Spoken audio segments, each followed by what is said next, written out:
Rain pelted the cracked sidewalks of downtown Baltimore as 16-year-old Marcus sprinted through the drizzle, his hoodie pulled tight against the chill. He wasn't running from anything, just late for his shift at the corner grocery store. But to the two patrol officers across the street, all they saw was a black kid running in a high-risk neighborhood. "Hey, stop right there," one of them shouted, hand already hovering over his holster.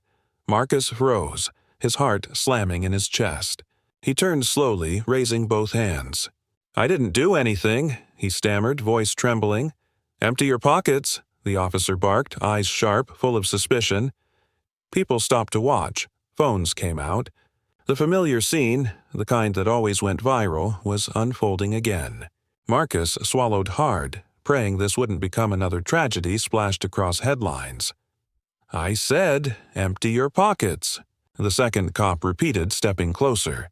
Rain slid off his cap, dripping down his cheek like sweat. Marcus reached slowly into his hoodie, pulling out his work badge. "I just work at the store," he whispered, showing his ID. "I'm late for my shift." "Yeah?" The first officer sneered. "You look like someone who was reported stealing from the gas station down the block." Marcus shook his head. "That's not me." Hands behind your head. And that's when it happened. The sharp screech of tires, a sleek black SUV pulling up to the curb. The door flew open, and a tall woman in a dark trench coat stepped out, her badge flashing under the streetlight. "Agents don't like repeating themselves," she said firmly, walking straight toward the officers. "Step away from the boy." The cops froze mid-motion, confusion flickering in their eyes. "Ma'am, this is this is my son," she interrupted, her tone ice-cold. She pulled out her identification and flipped it open.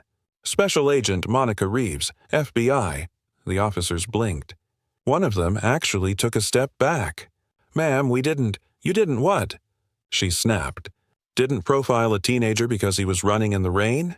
Didn't draw your weapons because he fit your favorite description?" Marcus stared at his mother, relief flooding through him, though he could see her shaking slightly, not with fear, but with fury. The crowd murmured, phones recording every second. The authority in Monica's voice was absolute, but beneath it there was something else. Pain. She wasn't just an agent defending her son. She was a mother who had seen too many scenes like this, too many families destroyed by moments like these. "I told you to step away," she said again, this time quieter but sharper. The officers obeyed. Marcus lowered his trembling hands, tears mixing with the rain on his cheeks. His mother stepped close, placing a steady hand on his shoulder. "You okay, baby?"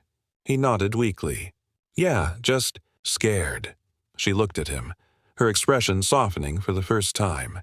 "I know," she whispered. The officers mumbled something about misunderstanding, but Monica ignored them, guiding Marcus toward the car. The crowd applauded softly, not out of excitement but respect. They had just witnessed something deeper than authority. A mother's love standing up to injustice. As they drove away, silence filled the SUV. Marcus stared out the window, city lights blurring past.